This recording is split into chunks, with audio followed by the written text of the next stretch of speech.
Wake up, everyone. It's time for a call to action. Welcome to Call to Action today, where there are no sacred cows, with your host, Steve Noble, just an ordinary man who believes in an extraordinary God, and he's calling you out every week to live the Christian life in your home, your work, and even in politics. Call Steve now at 866-34-TRUTH or check him out online at c2atoday.org. And now, with some much-needed cough medicine for the church, here's your host, Steve Noble. Well, and a very Merry Christmas to you, and greetings from beautiful Southern California. I'm in the part that's not on fire, fortunately, but the major fires are still a huge problem out here now. Down in San Diego and some here in the LA area. I am at Harvest Christian Fellowship, which is Pastor Greg Laurie's church here in Riverside, California. They have a few different locations around the LA area, but this is the main campus and has been the location of Harvest since. Well, gosh, I think the church is 42 or 43 years old now, so I'm out here with some meetings for Harvest America, the Harvest Crusades. We've got a big Harvest America coming up on June 10th next year at Dallas Stadium, where the Cowboys play, AT&T Stadium. So we'll be back there for that, and excited. Just found out today. So that'll be a crusade there in the Dallas-Fort Worth Metroplex area. Sunday, June 11th, also in cooperation with the Southern Baptist Convention that weekend, and some things going on there with their annual convention. But also, this is where you can get involved. If you don't live in Dallas, the Metroplex, Dallas-Fort Worth, Harvest America, of course, is a Harvest Crusade that's then broadcast, simulcast all around the country. And you can have host locations. You could have a Harvest Crusade right there in your family room, a small group, a movie theater, whatever. So that's going to be Sunday night, June 10th. Live from AT&T Stadium. We were there about 2 years ago, March of 2016. God blew it open, and they had to shut the doors at 82,000 people on the inside, and then several thousand host locations around the country. So it was really a miraculous day, an evening of evangelism, the largest evangelistic outreach in the history of the country, from all the numbers that can be collected, including Billy Graham stuff here in America. But that's technology, so I'll put that on your radar and keep it on your radar, especially once we get past the first of the year. But I'm involved on national promotional, national organizational side for Harvest America. So that's why I'm out here for a couple of days, and always great to be with my friends here. And it really, God has used Harvest in my life through the radio program to keep my heart focused on evangelism as we deal with politics, as we deal with some of the stories that we're going to deal with today on the air. It keeps evangelism alive in my heart and in my mind and in my messaging. So I've been just very, very blessed by Harvest and my association, my friendship, my brotherhood, and with them. And it helps keeps the main thing. And I don't think there's any coincidence there that God brought Harvest into my life right before he brought radio into my life. So I just thank him for that. And again, that's we're going to keep it. Politics is important, but the gospel is preeminent. But speaking of politics, we got a bunch of different stories that I want to share with you and kind of bounce off of today, and then we'll do a Money Monday update with our friend David Fischer from Landmark Capital in the last segment of the show. But of course, the big election is tomorrow down in Alabama, the special Senate election. Roy Moore, the race looks pretty tight. Several things that I looked at earlier, 3 to 4 points, somewhere in there, has him up. But we'll see. And anything can happen. Of course, that's been a mess down there since all these different accusers have come out. And the people of Alabama will ultimately decide that tomorrow. But on that one, that's big. We'll be watching that tomorrow.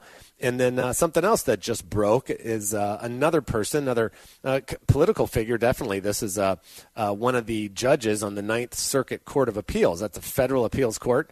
The Ninth Circuit, sometimes we call it the Ninth Circus because it's so uber liberal. But you've got 7 women have accused Judge Alex Kaczynski of sexual misconduct. And they're claiming he subjected them to inappropriate sexual comments or conduct. It's alleged that he asked them, at least one of them, to watch pornography in his chambers. So this stuff just continues to happen as I think women, and again, there's two things going on here. There's women who have actually experienced this, who need to speak up. That's that hashtag #MeToo campaign that's been going this year. And then there's other people that are, that you can't trust, that we don't know, that you can't verify. And many of these allegations are decades old, and that's the brutal truth of it is unless there's hard evidence, this is a he said, she said, and then it comes down to the integrity of the people that are speaking, as far as you know. And so it's a big mess. I mean, I am grateful that this issue is being discussed for women who are being abused or mistreated, or men, because of their positions of power, are using that as kind of a weapon against women in the sexual realm.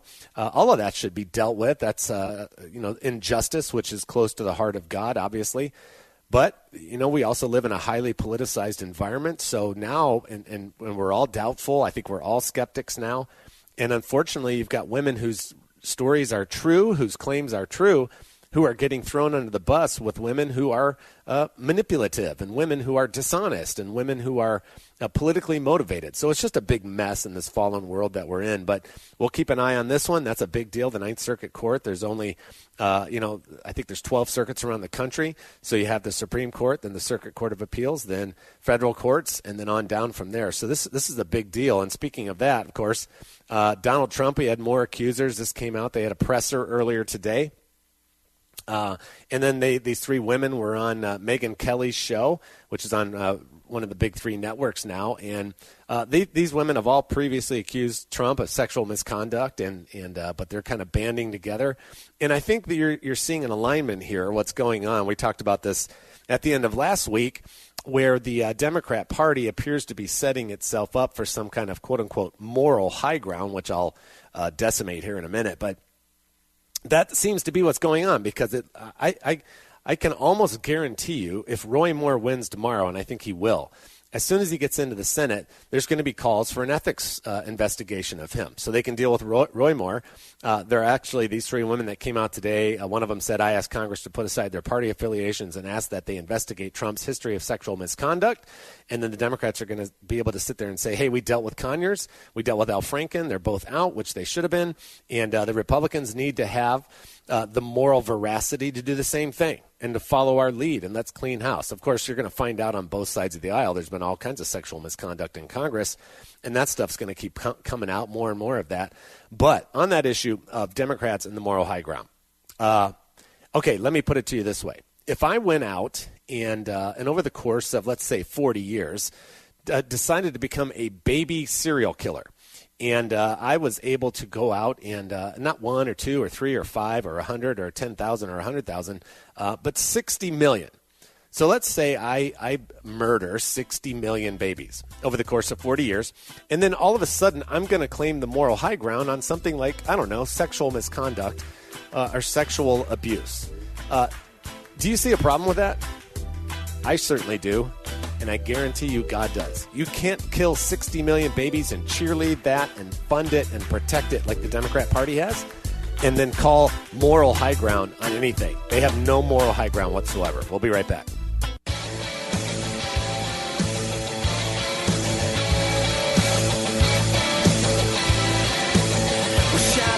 Welcome back, everybody. It's Steve Noble. It's Called to Action Radio. Great to be with you, and Merry Christmas to you and yours. Hope your December is off to a great start and that you're looking forward to a wonderful holiday season. And let's remember, like last week on Theology Thursday, we had Dr. Tate Cockrell in. So if you're struggling with the holiday blues or know somebody that is, go to the website, c2atoday.com, where you can find the podcast. You can sign up for the podcast at iTunes and places like that as well. We're getting ready to put it on Stitcher and a couple other places, but you can go to the website, c2atoday.com, and download it or share the link, whatever you need to do. But to put that out there, this is a great show. So if you're struggling with the holiday blues yourself, there's a lot of help there for you and encouragement. If you know somebody that's a great show to share with other people. So that was last week's Theology Thursday. This week on Theology Thursday, my good friend Dr. Bruce Ashford will be back in, and he just wrote a series of articles about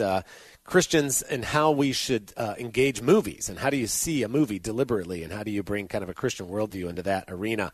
So that's cool. That'll be this Thursday. Tomorrow, like I said, Jason Powell, who's on staff out here, a great evangelist himself with Pastor Greg Laurie, will be talking about some different ways some easy ways to share the gospel during the Christmas season. That'll be tomorrow. Wednesday, my buddy Stu Epperson with the Truth Radio Network will be filling in for me.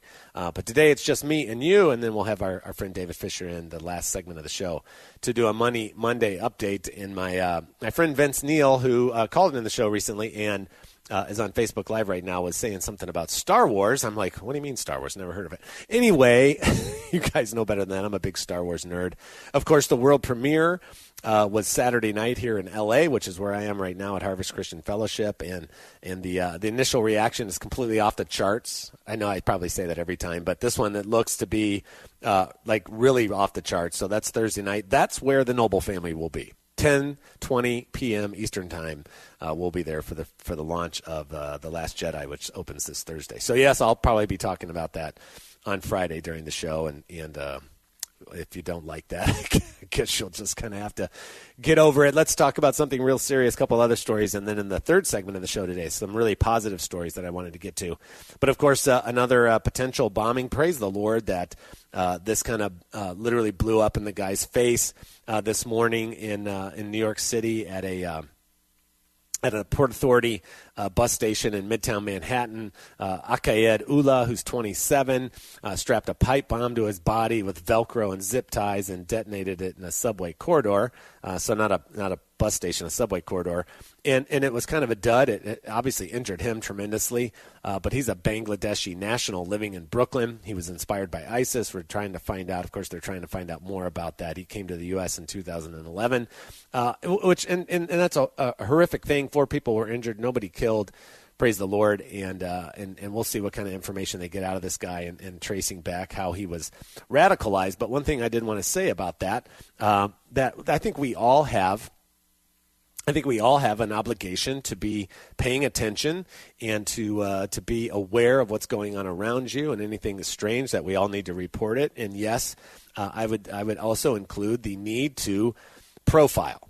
Now, there are not many times when a suicide bombing attempt like this in the last 20 years has been done anything by anybody other than a radical or radicalized Muslim or follower of Muhammad and Allah. So to that extent, I mean, I'll just be perfectly frank with you. When I'm in situations like that in open public places, I noticed people that would be more likely to be in the Muslim religion in terms of their looks.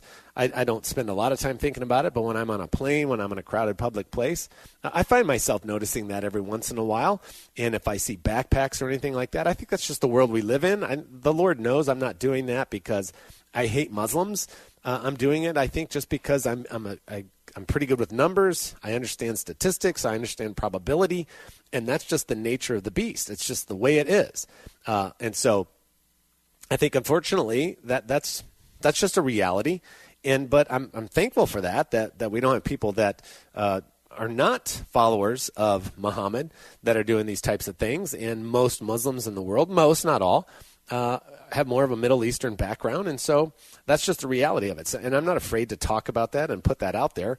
No disrespect and no lack of love for Muslims worldwide, except those that would seek to kill innocent people. So I think you do have to profile to a certain extent. I hope our law enforcement people are. And today's attempted bombing in New York City, just another example of why that remains valid. So that was a little bit on that. Out of Pennsylvania. So this is a couple life stories here. Out of Pennsylvania, Governor Tom Wolf will veto a ban on dismemberment abortions. Dismemberment, that's, tearing off limbs. So this is from lifenews.com. A bill to protect unborn babies from brutal dismemberment abortions appears likely to pass the Pennsylvania legislature this December with bipartisan support. However, pro-abortion Governor Tom Wolf has promised to veto it. What? Yes. Pennsylvania Senate Bill 3 passed the state Senate and is now awaiting action by the full House. It would prohibit dismemberment abortions that tear apart living unborn babies limb by limb while their hearts are beating. The bill also would prohibit abortions after 20 weeks when strong scientific evidence indicates unborn babies can feel pain. Exceptions would be allowed to save the life of the mother, which is another argument for another day. But last week, state leaders held a press conference to urge Wolf, the governor, to support a bill, and he's not going to. And why is that? Why would any governor choose not to support a bill that bans the dismembering of unborn children and then abortions after 20 weeks? What's the problem with that? Well, I'll tell you what the problem is. He has close ties to Planned Parenthood. He appointed one of the abortion chain's board members as his chief of staff. He's volunteered as an abortion clinic escort for Planned Parenthood and received strong support from the abortion industry during his election campaign. Once again, if any Democrat tries to claim the moral high ground on any issue, all you have to do is mention that their party, their flag, and because of their association with it, they themselves figuratively soaked in the blood of the unborn to the tune of about 60 million children slaughtered via abortion since Roe versus Wade. It's been 40 years, 40 plus years. So that's why. There's so much idolatry here. There's so much demonic activity inside the Planned Parenthood and the entire abortion industry, and yes, tying that to the Democrat Party. That's why you could have a bipartisan support in a state like Pennsylvania, but the governor, because he sold his soul, most likely, obviously, to Planned Parenthood and that whole movement, refuses to sign it. Now, I don't know that they have the votes to go around them. I certainly hope they do. But it's just disgusting that the guy can think like this, right? So on that one, let me jump over to another story. And I promise in the third segment of the show, I'm going to have a couple of good positive stories to talk about. So it's not going to be all infuriating stuff today here on Called to Action. But this was from the Daily Wire. What's the difference between an abortion and a miscarriage? Let me just start with that question. Would you say there is a difference between an abortion and a miscarriage? Well, I certainly hope you would. For starters, this is from the article by Paul Boyes at Daily Wire. For starters, one kills a child as a freak accident of nature, while the other kills a child as a freak accident of human agency. The differences between the two are about as stark as that between dying of natural causes and dying because the Manson family strolled into town. But Planned Parenthood and one other pro-abort has a different perspective on that issue. Are abortion and miscarriage the same? In their twisted world, they are, and a little biblical application of that as well. But then a couple of positive stories. This is Steve Noble on Called to Action. We'll be right back.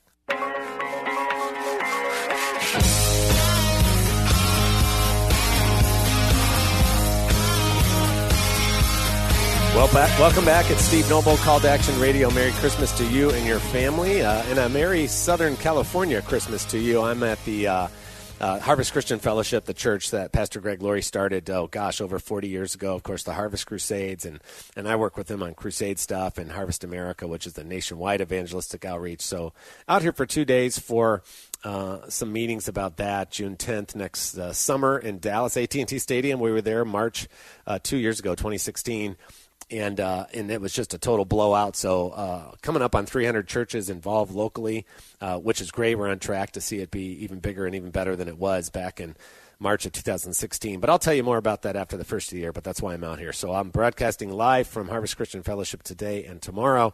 I'll be flying back on Wednesday, so my buddy Stu Epperson, Jr. of the Truth Radio Network, is, I think, going to be filling in for me on Wednesday. Then I'll be back in on Thursday, and we'll do a Theology Thursday talking about Christians in movies, which will be good timing because Thursday night, the Noble family, of course, will be at the premiere the first night when you can go see The Last Jedi, the next Star Wars installment, Episode 8. And then I'll probably have to talk about that on Friday. But no spoilers, I promise you. If you're going to go see it, I won't. Apparently, there's some major, huge spoilers, so I won't spoil that for you. But I'll just share my thoughts on it, which I'm sure will be overwhelmingly positive because I am a total Star Wars nerd. Many of you know that. But anyway, let's set that aside. I was talking about this story that was really kind of infuriating. It showed up in the Daily Wire, written by Paul Boyes. What's the difference between an abortion and a miscarriage? So this has to do with Planned Parenthood, of course. And so, that should be an obvious thing. But the difference between an abortion and a miscarriage, right? Abortion conglomerate Planned Parenthood seems to have trouble grasping that logical axiom as they see no difference whatsoever. Over the weekend, now this is why no Democrat, because the whole Democrat Party supports the abortion industry, that's their God, it would appear. It's such an idol for them. It's really disgusting and sad and heartbreaking. But that's why they don't have any moral authority on anything, really. Over the weekend, pro-abortion writer Danielle Campenmoor penned a column for Romper about her most recent miscarriage and how, despite the pain and grief, she still thinks abortion is no different. Planned Parenthood later went on to tweet her article. Here's what they said. There's a common misconception that the mom who miscarries is a very different person than the woman who aborts. But I'm here to say there is no difference. I am both of those women. So this is what the writer of that article, Danielle, wrote, and Planned Parenthood simply quoted her and shared it. Unfortunately for Campa, not even the pains of 3 miscarriages have convinced her that a child worthy of the right to live resides inside of her. Quote, I'm miscarrying right now, and it's only strengthening my beliefs about abortion, she said in her article.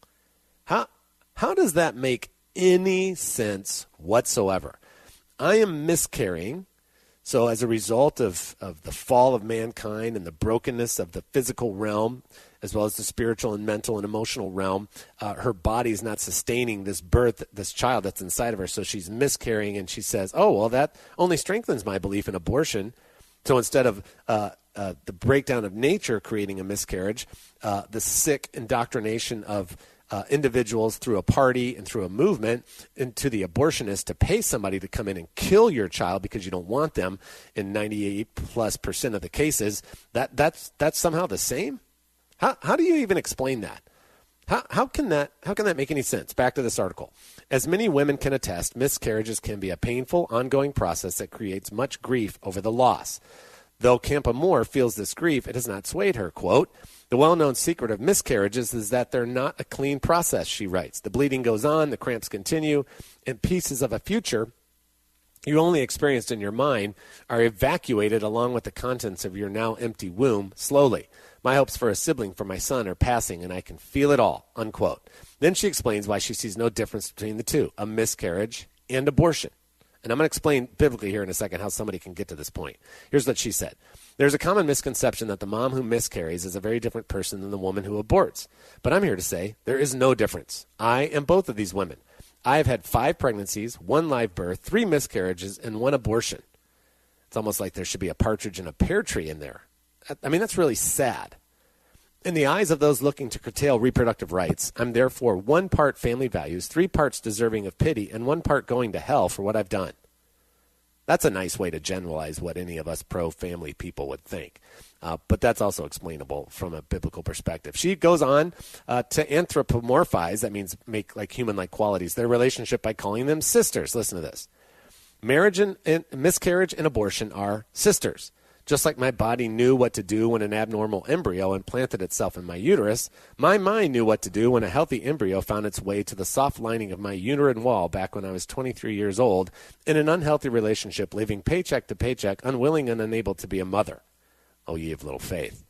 They haven't always synced up, my body and my mind, but even separately, they've known what to do at different times in my life. I do not regret my decision to have an abortion. Of course, because in her sin and her brokenness and in her darkness and in her darkened thinking, she rationalizes everything so that she can continue to push God away. Because with God comes judgment and a moral barometer, and nobody likes that. And so I would point you to Romans 1, 18-32, and then I'm going to get to a couple positive stories, and then we'll have David Fischer will join us in the last segment for a Money Monday update. Romans 1, 18-32. For the wrath of God is revealed from heaven against all ungodliness and unrighteousness of men who by their unrighteousness suppress the truth. Right? So it goes on and on. Therefore God gave them up to the lust of their hearts, to impurity, to the dishonoring of their bodies among themselves, because they exchanged the truth about God for a lie and worshipped and served the creature, like Planned Parenthood, rather than the Creator who is blessed forever. Amen. For this reason, God gave them up to dishonorable passions. And that's when he talks about women exchanging their lust, natural relations for those that are contrary to nature, and men burning with passion for one another, and all of that. Then verse 28, and since they did not see fit to acknowledge God, God gave them up to a debased mind to do what ought not to be done. Should you compare a miscarriage to an abortion? You should not. But when you have a debased mind right here in God's word, he's given them up to that. Have it your way. They were filled with all manner of unrighteousness, evil, covetousness, malice. They're full of envy, murder, strife, deceit, maliciousness. They are gossips, slanderers, haters of God, insolent, haughty, boastful, inventors of evil, like abortion, disobedient to parents, foolish, fatherless, heartless, ruthless. Though they know God's righteous decree that those who practice such things deserve to die, it's Ecclesiastes 3, God has placed eternity in the heart of man. There is no such thing as an atheist. Everybody knows he exists. They not only do them, but give approval to those who practice them. So she has an abortion and then gives approval to the abortion industry. Romans 1 makes it perfectly clear, people in their spiritual darkness and wanting to reject God are given over to a debased mind, and that's how they can come up with the thought and take the position that a miscarriage and an abortion are basically the same. Lord help them. That's all I can say. All right, two good stories. You heard the big thing over the weekend. Keaton Jones, this young kid who was bullied at school, and his mom videoed him right after she picked him up at school. Heartbreaking video. If you haven't seen that, you need to have your heart softened perhaps one more time. And whether she should have put that on social media or not, that's a topic of another conversation. But he puts it up there. And all kinds of bigwig people are chiming in. But I found this one tweet by Chris Evans, who, of course, is Captain America. Now, I wouldn't agree with Chris Evans probably on most things because he's a very liberal person. But I appreciate, I love Captain America. I love the message of Captain America. So here's what he put out on Facebook or on Twitter. He shared the video of Keaton Jones, who lives in Knoxville. And he said this. I thought this was cool. Stay strong, Keaton. Don't let them make you turn cold. I promise it gets better. While those punks at your school are deciding what kind of people they want to be in this world, how would you and your mom like to come to the Avengers premiere in L.A. next year? And so you see this little back and forth. Keaton's sister chimed in on Twitter and said, hey, that would be awesome. We'd love to come. So that's pretty cool. I appreciate that when a movie star or any big platform person uses their platform to kind of reach into the ordinary world and do something noble. So hats off to Chris Evans on this one. And a bunch of other people. Sean Hannity, of course, is offering to fly him to New York so he can put him on his show, which seems a little self-serving, but I can't judge the guy's heart. Anyway, hats off to Chris Evans on this one. I think that's really cool. So if you want to watch the world premiere of the next Avengers movie coming out, I think next May, then maybe we'll see a young Keaton Jones on there who will have the last laugh, especially with his tormentors there at school. But the bullying thing is sad, and as Christians, we should never put up with that. We should teach all our kids to step in when you see bullying going on, because that's obviously an abuse of the image of God in people, and we need to stand up for justice on that one. But that was pretty cool. Hats off to Chris Evans. Here's the other one that I thought was pretty cool. If you're a football fan, you may be aware of this. This was the quarterback for the Philadelphia Eagles, Carson Wentz. So he had his terrible knee injury over the weekend, ended his season. But he was sharing on his Twitter, which led me to the rest of this story. NFC East champs, so proud of the resiliency of this team, such a special group of men, and I greatly appreciate all the prayers. I know my God is a powerful one with a perfect plan. Time to just lean in on him and trust whatever the circumstances. Proverbs 3, 5, and 6, which, of course, is trust in the Lord with all your heart, lean not on your understanding, in all your ways acknowledge him, and he will make your path straight, which led me to an article on theblaze.com, which is Glenn Beck's website. So even though he's a Mormon, he's sharing some great evangelical stories here, some biblical stories here about the truth of the gospel. And there's a picture in here. A major story earlier this fall focused on wide receiver Marcus Johnson's baptism in a North Carolina hotel pool. So I'm looking at this picture. There's a bunch of members of the Philadelphia Eagles all holding hands around a pool, and this guy, Marcus Johnson, getting baptized. He tweeted the picture out, said, first time being baptized. Corporate worship is a beautiful thing, cleansed and reborn in Jesus' name. See, God can work anywhere, including the kneeling NFL. This is Steve Noble. We'll be right back. You are more than I could ever dream. This world could ever see. Forever. Welcome back. It's Steve Noble live from Harvest Christian Fellowship here in Riverside, California, beautiful Southern California. I'm nowhere near the fires, but let's all do our part and pray for our fellow citizens, and many of whom are our brothers and sisters in Christ, all of them made in God's image. So that's just how we should, pray without ceasing. The scriptures call us to that kind of prayerful lifestyle, whether it's the sirens of an ambulance or a police car or a fire truck going down the street or something you see on the news. We should just be lifting these things up throughout the day in prayer. You see somebody that's downtrodden or crying somewhere, pray for them. We should have just a lifestyle of prayer. And so let's make sure we're praying for the people out here in Southern California where these fires are massive and people are losing homes, and it's a terrible time of year for that for obvious reasons. So let's just make sure we continue to be people of prayer. I'll be live again here tomorrow, God willing, and then flying back on Wednesday, and then live again Thursday, Friday, live all next week, and then off to Chicago for Christmas. But I'll be doing the show several days from Chicago. I'll take off Christmas Day, which I think is maybe Monday, or is it that Sunday? I don't remember. Anyway, I'll let you know. There's plenty going on. But today being Monday, we have, of course, our good friend David Fischer from Landmark Capital joining us with a Money Monday update. David, Merry Christmas to you and your family and your staff. How you doing? Merry Christmas. I like the President Trump being able to say that. Yeah, that's been cool, hasn't it? It's been really cool. He's bringing back a lot of the things that you and I stand for. So. Yeah, no apology there, and no wavering on Jesus is the reason for the season. Christmas is back in a big way there in the White House, which is pretty cool. Anyway, it's great to have you back on. Thanks for helping us down these roads as we're trying to understand these very challenging, difficult financial matters that affect all of us, whether we're paying attention or not. But on our Money Monday updates, I really appreciate you taking the time to do this. We always start with a biblical application or admonishment. Today we're in the wonderful book of John, John 1, 9 through 10. Let's talk about that right quick. The true light that gives light to everyone was coming into the world. He was into the world, and though the world was made through him, the world did not recognize him. So the reason I, obviously chose this is because this is the season that Jesus was born, and many people, when he walked the earth, did not recognize him, although he created everything. And just because we might not recognize something, it's still there. It can be very real. And it's not about the sending of the message that is not strong enough. It's just being aligned to hear the message. And that's he who has ears, let him hear. And so that's the spiritual application, the financial application, not to say that money has anything to do with even close to the same level as the Lord. But, we see things happen in the markets, we now are seeing things happening in the market that we might not be even seeing here, 6 months ago or a year ago. But now it's showing its head, and sometimes we don't want to recognize it, but it's definitely showing some signs on market corrections and things that are up and coming, movement markets. But that's why we talk on Mondays. Yeah, that's right. Well, the truth doesn't require our vote. Truth is truth, no matter how you cut it, and we need to. And that's the sad thing for me, David, about the condition here in America, where you still get about 76% of Americans that will say, "Sure, I'm a Christian," but when you get down to it, the vast majority of them don't know the gospel. So they know of the true light, but they don't know the true light in a saving way. Same thing is true, as you said, like the financial issues. They're true, and these challenging things going on are true, whether we know about them or not.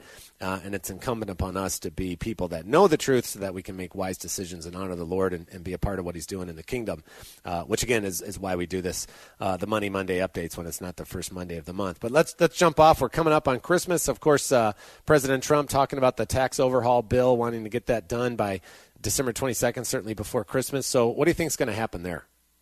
Well, there's a lot of pride of authorship and ownership in this bill between the House and the Senate. Are different versions, and it keeps changing almost on a daily basis, but there's some conflictions that are still going on. I think it will get put together and laid to rest and voted upon. Both houses will come jointly, and the Senate and the House will come jointly together and agree on something, but there's some conflictions on where they're going to, how much of the deduction for the state and local taxes called the SALT. They're also conversing over the AMT, the alternative minimum tax, how much child tax credit we're going to get, $1,600 or $2,000, mortgage deduction. But the biggest one is probably the LLCs, the pass-throughs. And on a side note, President Trump makes all his income from pass-through LLCs. And, a lot of small businesses are that way. There's passive owners and there's active owners, and they're trying to figure out who's really going to get the full tax deduction of that. Yeah, and there's going to be, this is going to be like a piece of Swiss cheese, and there's going to be all kinds of holes in it, and certainly could be improved on. The conference committee right now from both the House and the Senate will iron out a compromise. But, even with all the holes in it, do you think it's overall going to be a positive thing for the country? It certainly is going to look good for Trump and largely for the Republican Party, but do you think it will actually have a net positive impact? I would, on a scale, I think I'm going to give it a positive impact, but I think it's missing the mark, what its originally intent, which was to help the middle income earner. It's not focused on that anymore, and it's also to make the process more simpler, and it's become more complex. So we're missing two main fundamentals of the original intent, why it was set up and campaigned upon. Well, that's how Washington, D.C. operates. They start off by talking about the common man, but then by the time push comes to shove, they usually leave the common man in the dust. Well, they passed of course, a short-term debt ceiling extension. Why only a short-term, and what do you expect to see next? Well, it was passed on December 9th. It was 2 weeks extension. The deadline is now the 22nd. I think they got bigger fish to fry, like the tax bill, and all the energy and effort went into that because there's too many things that they're going to try and piggyback on a debt ceiling, specifically DACA is one of them. Nancy Pelosi said that we will not leave here without helping the immigrants, and so that's where the Democrats are coming from, but there's a variety of issues. Nothing specifically was agreed upon except for to have continued discussions and hopefully get this thing behind us. But the 22nd is the next deadline. Yeah, I can't imagine the day anymore when they would actually hold firm on a debt ceiling, and that's obviously part of our problem. Washington, D.C. absolutely addicted to more and more of our money. We talked about Bitcoin last week when we did a Full Money Monday, and just generally, why is Bitcoin so much in the news? How big is the Bitcoin market? I mean, Glenn Beck was talking about it a bunch on Friday because it just went up by thousands of dollars, like within hours. It was crazy. So tell us a little bit more about this crazy Bitcoin market. Well, we had the first day of trade today in the Chicago Board of Options Exchange, and next week the rival, the Chicago Mercantile Exchange Group, is going to introduce its own Bitcoin futures.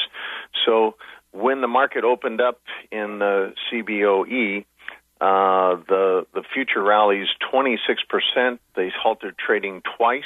Each time it hit 10%, the circuit breaker shut down for too much upswing. To put in perspective, Bitcoin ownership only represents $300 billion globally compared to U.S. stocks, equities close to $30 trillion in the United States.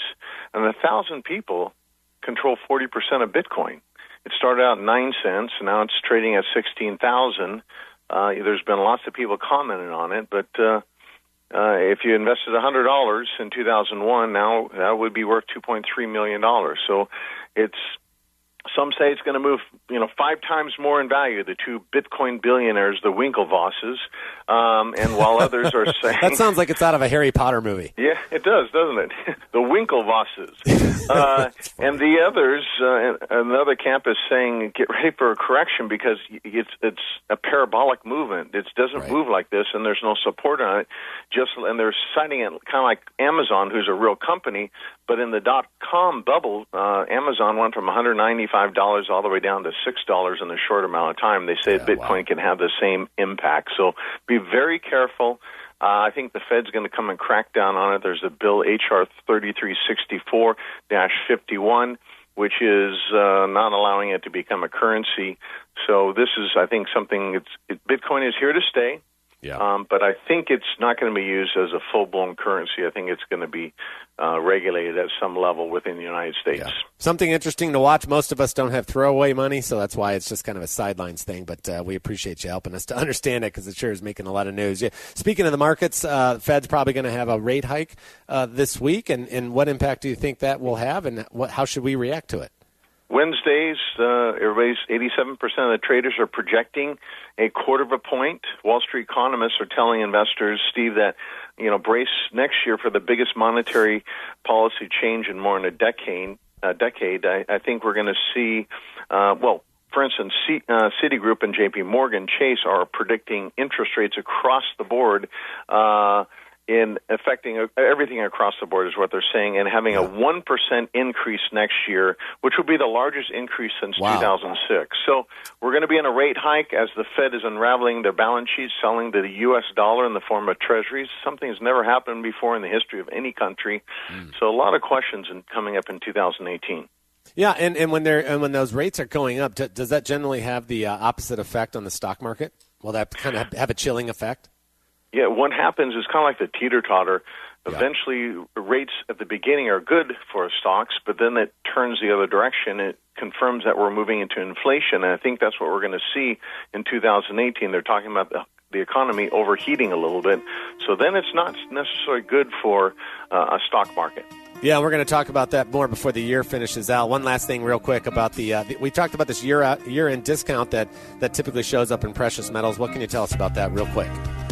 It happens because the wholesalers have to get rid of their inventory because of tax purposes, and we offer to our clients, it's somewhere between 3 or 4% on the low end and 30% on the high end. It happens regularly, and we're having one this year. Call my company, and you can learn more about it. Yeah, for more information, how do people get in touch with Landmark Capital? They can call our company at 844-879-8882 or go to landmarkgold.com. Excellent. Thank you, buddy. We appreciate your expertise. Thank you for helping us understand these things, and God bless you. God bless you, Steve. Thanks, pal. We'll talk again real soon. All right, friends, we'll be back again live tomorrow here in Southern California. This is Steve Noble on Called to Action Radio, and God willing, I'll talk to you again real soon.